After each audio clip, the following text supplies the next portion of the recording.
Bonjour à tous et bienvenue dans cette nouvelle vidéo. Lors de mon voyage au Bénin, j'ai eu l'occasion de discuter dessin avec un enfant d'une dizaine d'années sur place qui m'a montré sa toute première planche de BD, qui ressemblait beaucoup à une de mes premières planches de BD à moi qui date d'il y a une dizaine d'années maintenant. Et ça m'a rappelé que quelque part dans mes tiroirs se cachaient ces trois classeurs qui regroupent mes toutes premières bandes dessinées. Ces deux-là sont assez spéciaux parce qu'il s'agit d'une bande dessinée en 2 tomes. Donc on verra ça après.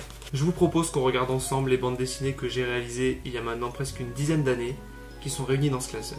Je précise que ça fait plusieurs années que je ne l'ai pas ouvert, donc je me rappelle plus précisément de ce qu'il y a à l'intérieur. On va découvrir ça ensemble.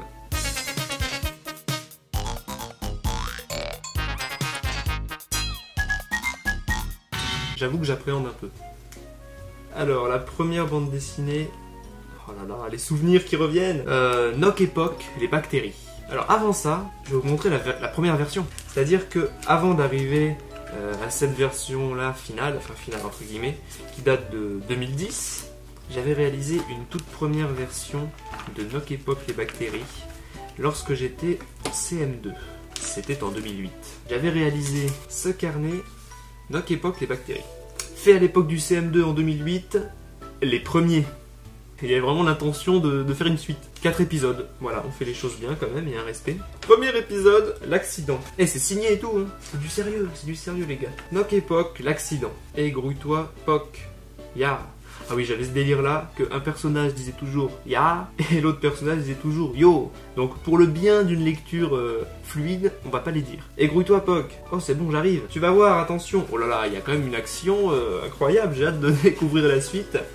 D'accord, donc on a Poc qui se prend un mur, l'autre qui est dégoûté, et qui a la meilleure idée du monde que de retaper la tête de son pote contre le mur. Je prends des risques, mais bon. Blam. Ah, il revient à lui, magie. La magie de la bande dessinée. Ils s'en vont au soleil couchant. C'est du génie. Je ne suis plus un voyou, mais ton pote. Oh, quelle émotion. Punaise, c'est incroyable. Faut vous dire que ça date de 2008, c'était il y a 10 ans. J'avais 10 ans. Oh, les chiffres ronds, que c'est beau. L'épisode 2, c'était la dispute. Faut savoir que en CM2, je jouais beaucoup aux billes. Parce que je suis une personne âgée désormais. À l'époque, c'était les billes, les toupies. On s'amusait bien, mine de rien. Donc, mes personnages jouent aux billes. Fais gaffe, je vais tirer. Tu vas gagner encore une fois, flûte alors. Oh non, il a gagné. Alors, le sens de lecture est immonde. Je me débrouille un peu comme je peux, mais je sais pas ce qu'il faut lire en premier, c'est incroyable. De toute façon, la prochaine fois, je te gagne. C'est pas vrai. Avec des petits smileys, gros mots. Attention, on n'est pas gentil. Si, c'est vrai, non. Bon, bah, une dispute classique, hein, peut-on dire. Adieu, à jamais. Ils s'éloignent, et puis ils sont tristes, et puis ils reviennent l'un vers l'autre, tels deux vrais amis. Et ça, c'est beau. On peut retenir, n'empêche, qu'à chaque fin d'épisode de cette BD formidable, il y a une belle leçon d'amitié. Alors, épisode 3, je vous avoue que l'épisode 3 est un des plus intéressants. Parce que c'est celui qui inspire la suite, le remake de Nock Époque. Donc je propose qu'en lisant cet épisode 3, on lise l'épisode 1 du remake. Au moins on peut un peu comparer et voir l'évolution qu'il y a eu en 2 ans. L'évolution qui, on le rappelle, est probablement incroyable. Donc vous à l'écran, je vais vous mettre les 2 pages côte à côte pour que ce soit lisible pour vous. T'as vu Poc ?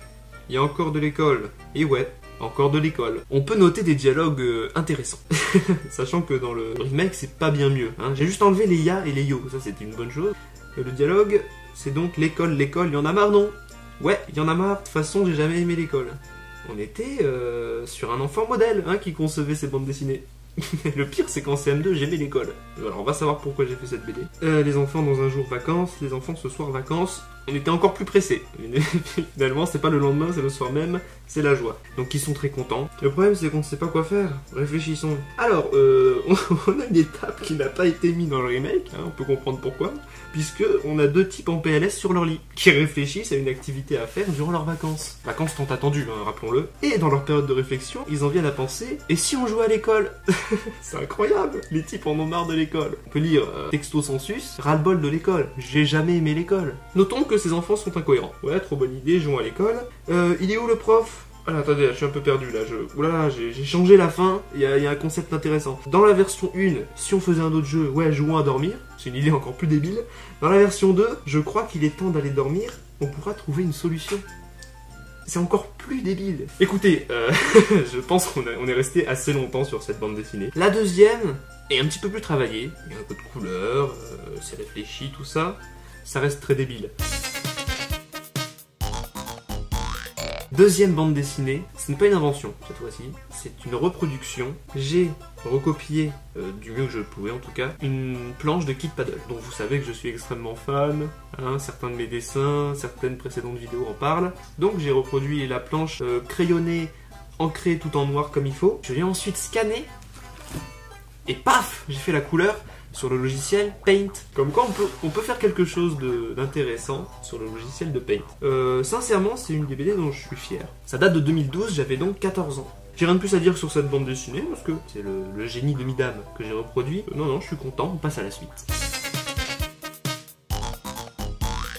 On arrive à une période un peu noire de mon histoire. Il s'agit de Neuneu et très sérieux. Il s'agit d'un homme extrêmement jovial qui s'affronte entre guillemets, hein, avec un homme extrêmement fermé. Et il essaie de devenir ami avec cet homme extrêmement fermé, mais il n'y parvient pas, car ils ont deux personnalités opposées. Ah, mais quand on réfléchit, il y a un fond, il y a une réflexion derrière. Donc il tente de dire bonjour à cette personne, très fermée, il n'y arrive pas, il est triste, il finit par être violent. C'est comme quoi la seule solution au problème. Il réessaye. Épisode 2. Monsieur très sérieux, faut qu'on devienne pote. L'autre ne réagit toujours pas, et le célèbre, maintenant le désormais célèbre oiseau, qu'il le survole en faisant des petits points. Ça c'est culte, hein, tout le monde le sait maintenant. Pourquoi vous voulez jamais qu'on s'entende bien? Il pleure, il finit par être triste, et au final, la violence revient toujours à l'assaut. Épisode 3 maintenant, il tente d'impressionner Monsieur très sérieux. Ça ne fonctionne pas, il finit par être triste, mais on remarque que cette fois-ci la violence n'entre plus en jeu. Il tente pour l'épisode 4 de se comporter comme Monsieur très sérieux. Ça fait réagir Monsieur très sérieux. Mon ami, t'es génial, on va s'éclater. Cherche pas, c'était une blague. Une déception de plus. Donc Monsieur Neuneu est très déçu. L'épisode 5 commence. Il faut que je me cherche un autre pote. Il a abandonné l'idée de devenir ami avec Monsieur très sérieux. Il veut maintenant devenir ami avec Monsieur très pété de rire. De quand date cette bande dessinée? De 2011. J'ai oublié de le préciser, c'est important. 2011, quel âge j'avais en 2011? J'avais 13 ans. Bonjour Monsieur très pété, ça va? L'homme éclate de rire. Et ça finit toujours en violence. Il fait manger sa propre main, par un procédé probablement scientifique, à Monsieur très pété de rire. Qu'avez-vous pensé de cette bande dessinée? Qui n'a toujours pas de fin, parce que ça n'en méritait pas, tout simplement. Mine de rien, faites des BD. Faites des bandes dessinées quand vous êtes jeune ou moins jeune. C'est bien. Même si c'est nul, c'est bien.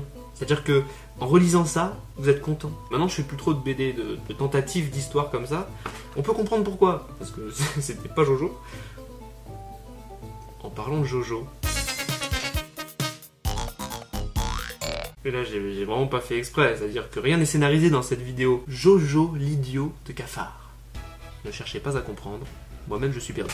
Il s'agit d'une bande dessinée que j'ai réalisée uniquement avec des photographies de moi-même. J'ai donc fait des photos pour réaliser une planche de BD.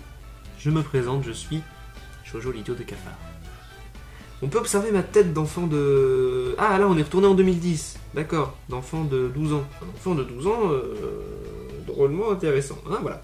J'adore me promener dans les égouts. C'est rigolo parce que si c'est en pente, eh ben, ça glisse comme un toboggan. Et on peut remarquer l'effet, l'inclinaison de la case pour faire le truc en pente. Et puis je peux faire de belles grimaces. Je me permets de ne pas vous montrer ces grimaces, vous allez faire des cauchemars. Hop. L'épisode 2 est pas très marrant, donc on peut passer peut-être à l'épisode 3. Alors, qu'est-ce que je vais bien pouvoir leur raconter aujourd'hui? Oula, j'ai pas vu que j'avais des spectateurs et d'un coup, ah, ils sont là. Bon, on est clairement sur un twist incroyable. Bon, si on faisait une petite balade dans les égouts, alors, si je peux vous donner un conseil, si quelqu'un vous propose ça, dites non. Hein. Alors ici, c'est le tuyau numéro 9, non 5, pardon. Donc on est sur un guide de qualité. Là, c'est le seul numéro de tuyau que je connaisse, c'est le 4. Celui-là, c'est le plus drôle parce qu'il descend et que du coup, c'est rigolo. C'est une bonne raison. Yahoo! Non, je vous fais pas le cri. Je vous laisse l'imaginer comme vous le voulez. Eh ben merci, ne ratez pas l'épisode prochain. Ne ratez pas. Cette faute d'orthographe m'arrache les yeux. L'épisode 4, j'ai fait intervenir mon frère, qui a une blague à raconter. C'est l'histoire d'un écureuil qui a oublié de faire ses provisions pour l'hiver. Du coup, il meurt. C'est drôle, parce que l'écureuil meurt. J'ai entendu un rire, là, au fond de la salle, quand même. Donc Jojo, l'idiot de Cafard, est conscient que cette blague est nulle et qu'il ne va plus inviter ce personnage. Retenez bien cette pensée pour la suite, parce que je me souviens de certains trucs, c'est pas Jojo. Hein? Toujours l'humour. Épisode suivant. On peut noter la luminosité incroyable de cette planche. Vraiment, tout se passe dans la nuit. Je suis content que Cyril soit parti. Pas vous? On est sur de la méchanceté gratuite, clairement. Évidemment, quel twist incroyable, c'est le retour de Cyril, qui est venu pour nous raconter une blague. Ça me fait vraiment rire, je suis désolé. C'est peut-être moi parce que ça me rappelle des trucs, mais bon. C'est l'histoire d'un pingouin, cette fois. Il respirait avec son derrière et du coup, il meurt. Donc là, notre ami Jojo est déçu. Désolé, dans l'épisode prochain, machin truc. Oh là là. Quelle super introduction. Oh là là. J'espère qu'il va pas venir me déranger le dernier jour de son séjour. Ça serait quand même ballot. Mais j'avoue qu'on s'y attend un peu. Salut à tous, merci Cyril, bienvenue. Oui, je sais, c'est triste, je m'en vais, mais je peux peut-être vous raconter une blague pour la route. Non, merci. Bon bah c'est pas grave, c'est pas grave. Je suis sûr que c'est pas une faute de frappe. Parce que on disait ça quand on était gosse. C'est pas grave, je vous dis à bientôt. J'espère pas, machin. Donc notre ami Jojo est très méchant. Hein. Vraiment, Cyril me fait de la peine. Notamment de par cette magnifique polaire jaune qui appartient à mon père. Une très belle polaire hein, qu'on mettait quand on était malade finalement. Pourquoi il l'a mis là? Je ne sais pas. Mais ça donne un personnage vraiment très pittoresque. À nous, si je vous racontais une vraie blague. Alors attention, la blague a intérêt à être incroyable. Parce que là, tout le monde attend cette blague. Après l'épisode de Cyril que tu as violemment lâché, on attend une blague de génie. C'est un bègue qui fait un safari. D'un coup, il se met à crier hip hip hip et les autres répondent hurrah. C'est alors qu'ils se font renverser par un hippopotame. Enfin, les vraies blagues sont de retour. Bah écoute, ça tu l'as lu dans un carambar, la ramène pas. Maintenant, je suis heureux de vous donner rendez-vous dans l'épisode prochain. Alors, il y a une petite note, épisode prochain qu'il n'y aura pas. J'aurais dû me rendre compte bien plus tôt qu'il ne fallait pas continuer cette bande dessinée. La BD suivante a pour personnages principaux deux Tic Tac. Et on va pas trop s'attarder sur cette BD là parce qu'il se passe pas grand chose. De ce que je m'en souvienne, c'est pas ouf. Alors, salut les amis, moi c'est Tic et moi c'est Tac et nous sommes les nouveaux héros de BD.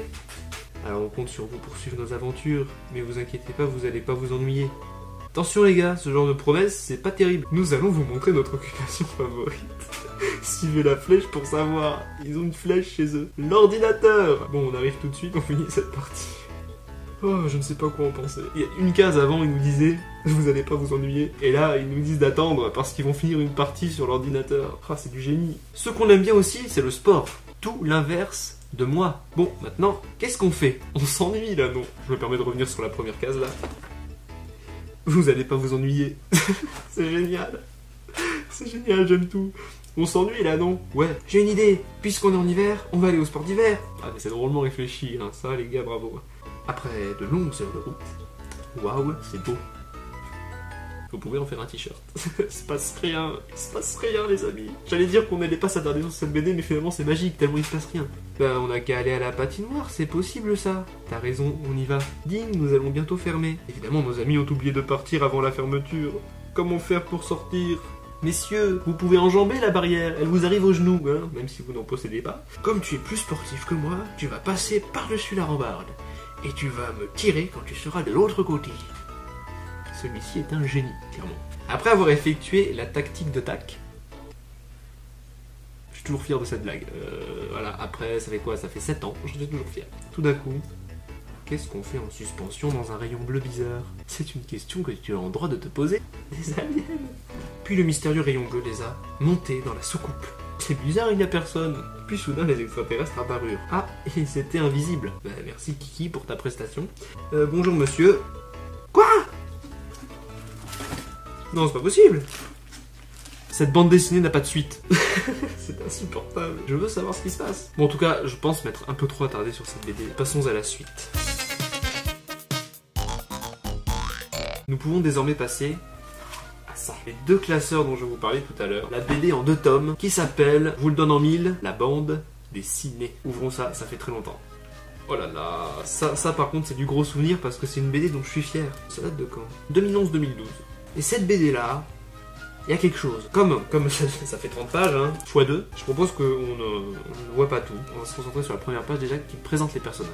Donc on a Sidney, un qui s'appelle Joe, qui est le chef de la bande, c'est clairement inspiré des Dalton. Phil, le sous-chef. Dan, le baraqué, genre de brute épaisse. Boris, surnommé le bandé. Gégé, le looké.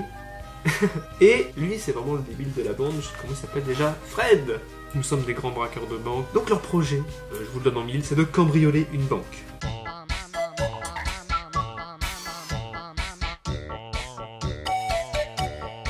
Leur plan pour cambrioler la banque ne fonctionne pas. Fred se fait capturer par les flics. Ils veulent l'utiliser pour les conduire à ses complices. Ça ne fonctionne pas. La bande veut faire libérer Fred. Ça ne fonctionne pas. Du coup, ils veulent enlever un flic pour demander la libération de Fred. Ça ne se passe pas comme prévu, il y a une course-poursuite avec des flics. Entre-temps, Fred s'évade, mais il se fait recapturer. Le reste de la bande retourne se cacher, Mais les flics le retrouvent et arrivent à les arrêter. Mais ils réussissent à s'évader. Bref, c'est comme ça que se termine l'épisode 1. On va pas faire pareil pour le tome 2. En gros, dans l'épisode 2, ils ouvrent un cinéma. Observez le jeu de mots. Toujours dans l'humour. Hein. Et au final, leur but, c'est de piquer des sous aux clients pendant les séances de cinéma. Ça reste un bon souvenir, cette bande dessinée. Cette vidéo est beaucoup trop longue. J'espère que ça vous a plu. Si c'est le cas, n'hésitez pas à mettre un petit pouce en l'air, un commentaire, pour me dire peut-être quelle bande dessinée vous avez préférée. Partagez ça autour de vous. En tout cas, moi, ça m'a fait du bien. J'ai trouvé ça plutôt intéressant de relire ces bandes dessinées. Ce petit retour en arrière nostalgique était plutôt sympa. C'est toujours plaisant de revoir ce qu'on faisait quand on était enfant.